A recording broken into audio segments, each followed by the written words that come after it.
This is Brother David Harmon coming your way once again. We count it a joy to be able to come into your presence each and every opportunity that we have, and of course this at this time of the year it's Christmas time, and just hope that you are looking forward to time to get together with friends and with family as well. That you're making preparations for that. And so we're continuing our study today in the book of Ruth. We are in chapter 3. We'll be picking up at verse 6. In Ruth chapter 3 and verse 6, it says, "And she went down unto the floor and did according to all that her mother-in-law bade her. And when Boaz had eaten and drunk, and his heart was merry, he went to lie down at the end of the heap of corn. And she came softly and uncovered his feet and laid her down. And it came to pass at midnight that the man was afraid and turned himself, and behold, a woman lay at his feet. And he said, Who art thou? And she answered, I am Ruth, thine handmaid. Spread therefore thy skirt over thine handmaid, for thou art a near kinsman. And he said, Blessed be thou of the Lord, my daughter, for thou hast shown more kindness in the latter end than at the beginning, inasmuch as thou followest not young men, whether poor or rich. And now, my daughter, fear not, I will do to thee all that thou requirest, for all the city of my people doth know that thou art a virtuous woman. And now it is true that I am thy near kinsman. Howbeit there is a kinsman nearer than I. Tarry this night, and it shall be in the morning that if he will perform unto thee the part of a kinsman, well, let him do the kinsman part. But if he will not do the part of a kinsman to thee, then will I do the part of a kinsman to thee. As the Lord liveth, lie down until the morning." That reads through the 13th verse of the 3rd chapter of the book of Ruth. Now, if you remember from the last recording, that Naomi told Ruth to clean herself up and all, and you may say put on her good clothing, and that on this particular night, then that Boaz would be do have a celebration of Lord blessing the crops and all, and that they have managed thus far at harvest time.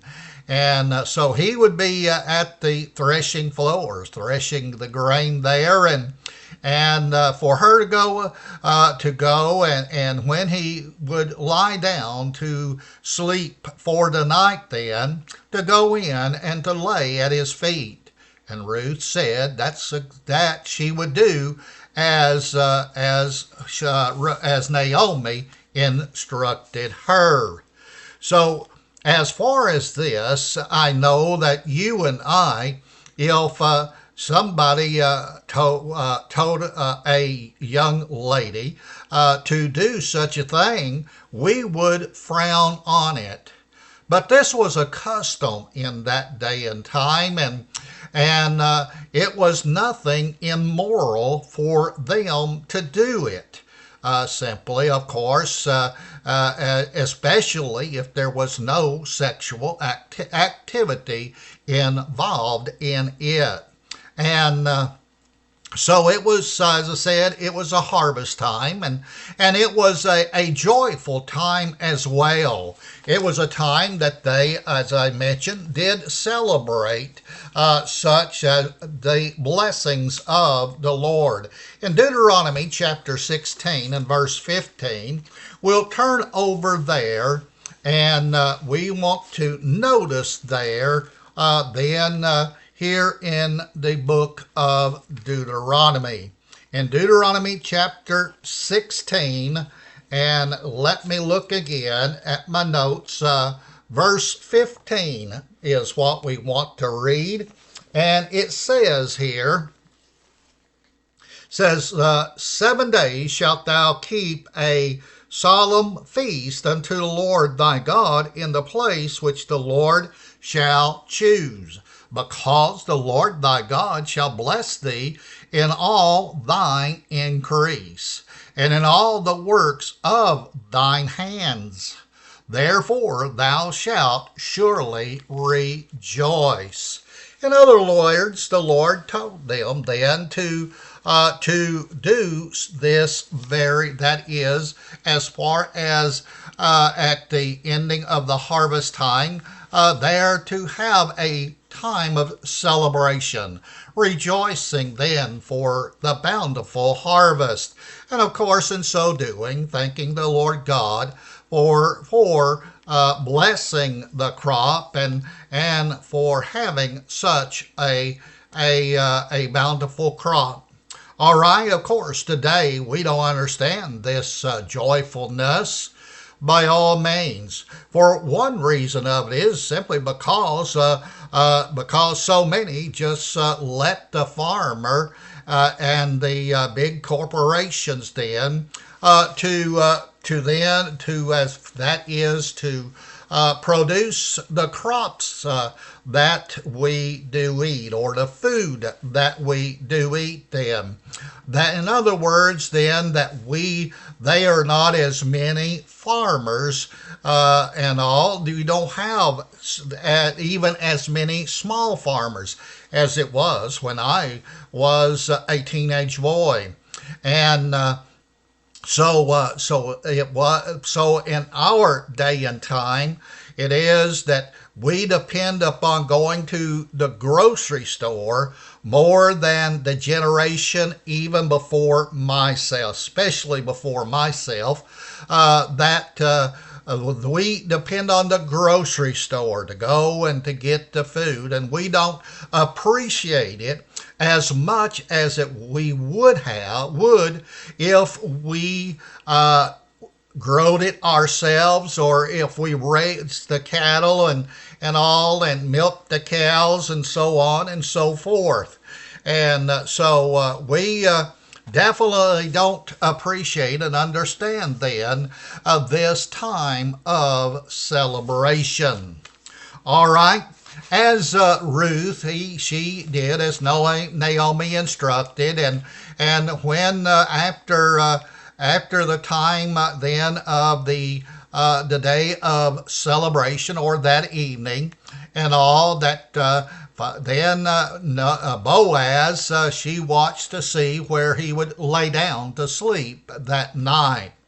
And so it was here that she went in unto him and laid at his feet then. He raised the cover then and laid at his feet. And so to spread one's mantle over a person meant to claim that person for yourself and all. And this was particularly concerning marriage. Now, as I read that from my notes, let's look then into the scriptures and see what it was all about. And it says, and it came to pass at midnight that the man was afraid, that is, Boaz, and turned himself, and behold, a woman lay at his feet. And this is the verse 9 that I read the statement concerning. And he said, Who art thou? And she answered, I am Ruth, thine handmaid. Spread therefore thy skirt over thine handmaid, for thou art a near kinsman. All right, then. So this was customary. And by him laying his mantle or spread over her, then that it was a sign then that he would take upon on then the role of a near kinsman. He would be willing to do that and take her to be his wife, and that is in this case.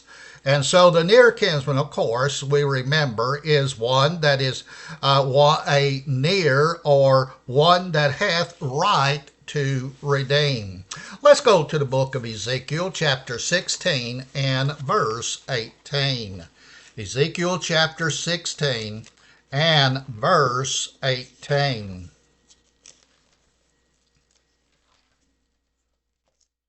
This is the reason, then, I believe it was my last recording or a couple of recordings back, the reason I have had more than one Bible to read from, because it takes time then to turn the pages and all, depending upon which Bible I have.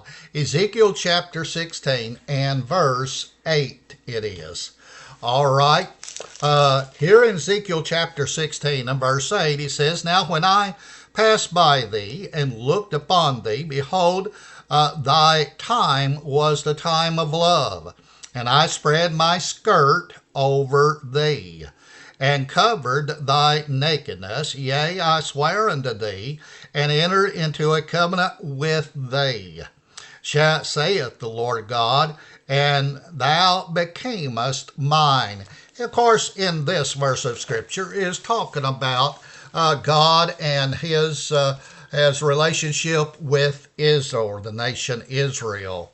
And that's what he was talking about there, and Israel being his wife, or take her to be his wife.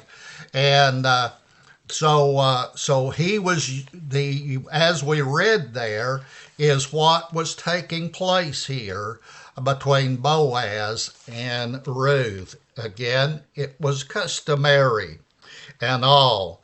And so it was, of course, to spread the skirt, or the bed linen would be what it was. Ruth was under the wings of God.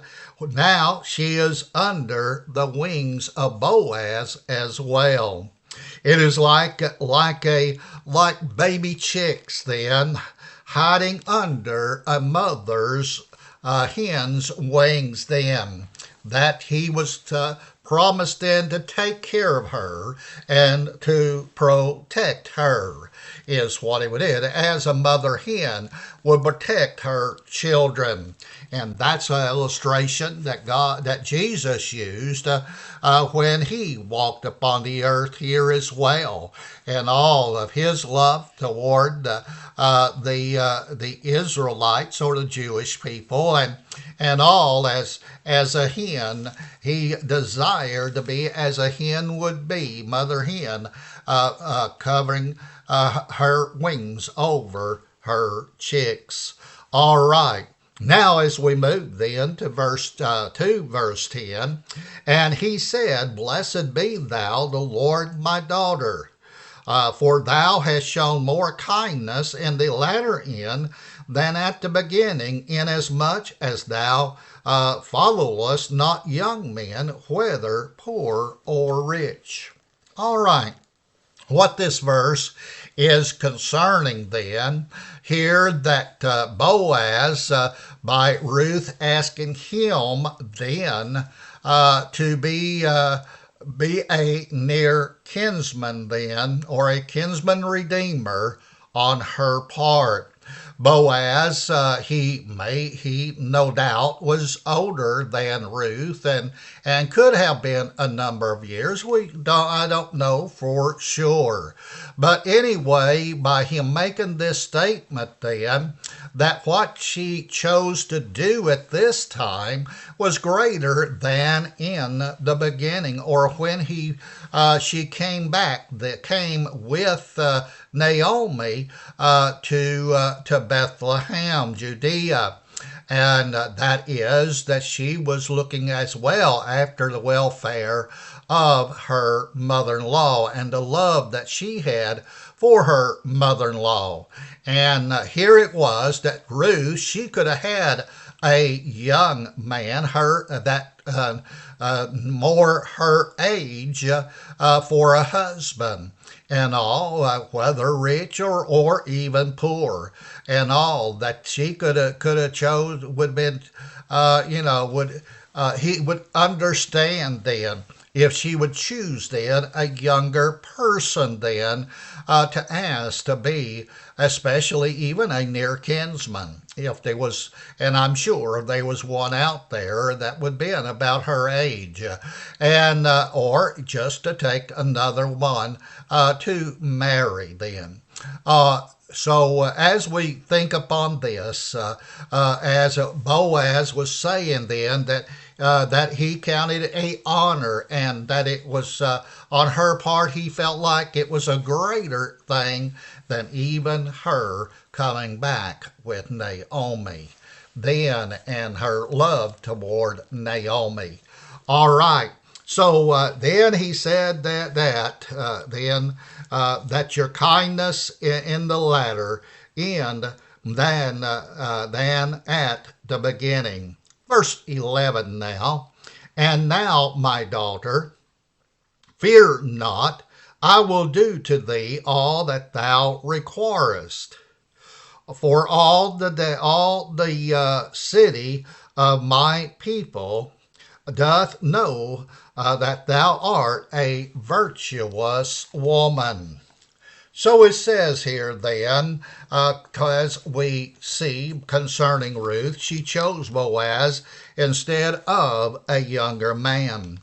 And Ruth, she showed more kindness then in the end because she chose obedience to God's law over pleasing herself by choosing the near kinsman over a young man in her own or even someone in her own country.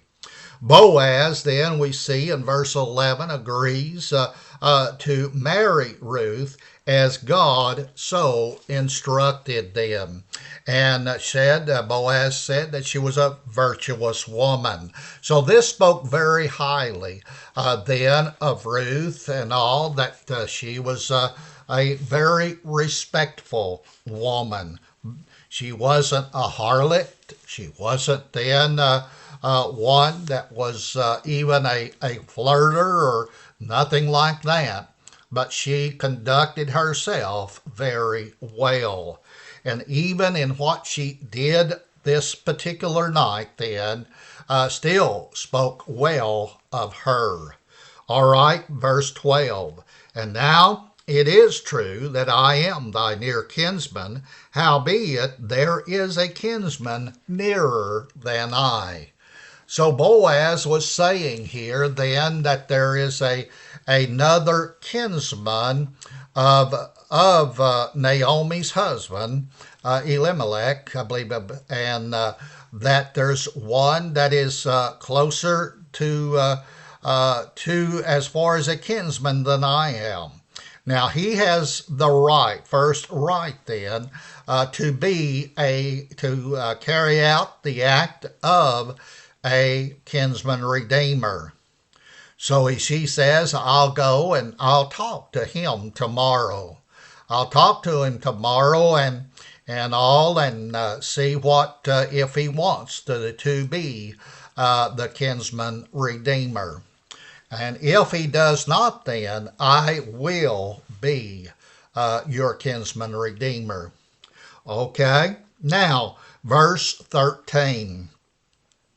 I guess probably should say, as far as that one that was nearer kinsman, could have been a brother that Naomi wasn't aware that was still living, or it may have been an uncle, and here in the case of Boaz would be a nephew, and so that is the reason why they were in the bloodline, they was someone closer related.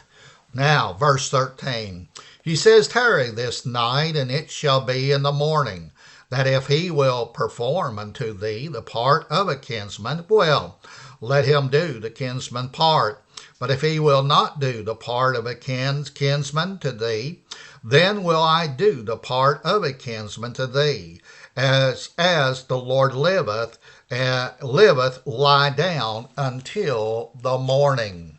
Now Boaz said unto Ruth, now remember it was midnight when he discovered that Ruth was laying at his feet.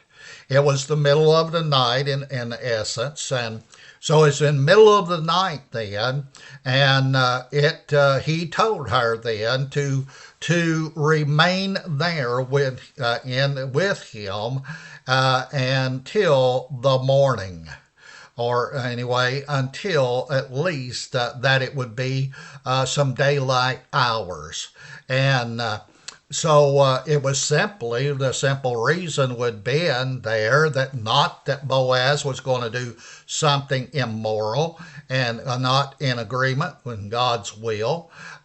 He was doing this for her protection, for her safety. It would have been dangerous then for her to go home from where Boaz was lying down and to where Naomi was. It would have been unsafe for her. It could have been wild animals that would have roamed in the night, or it could have been as well of those individuals were just looking for something to do, to rob somebody, or in her case, being a young maiden, to molest her and all, and that it was unsafe then for her to go back home at the time. And so he agreed to perform the part of a redeemer, a kinsman redeemer, and the property that, as well as being that of a kinsman redeemer, was to redeem the property, that of Elimelech's property. In other words, purchase it back, or pay the loan off, as we would say today. And was to marry the Ruth, and as well, and raise up seed to Ruth's husband, Mahlon. And also, he noted as well, he would have a responsibility to take care of Naomi as well. But he was willing to do that. He was willing to do that. Now, let's continue on then. And all, I thought maybe this is about as far as we might get today. Well, I guess we probably could break it off at this time and finish it up at the next time, because Noah don't have time to finish up this chapter, and so we'll just hold it off and just say, hey, you had a short study today. All right then, this is Brother David Harmon. Say, I hope and pray that you will have a wonderful Christmas season, and looking forward to that time of being with family and friends.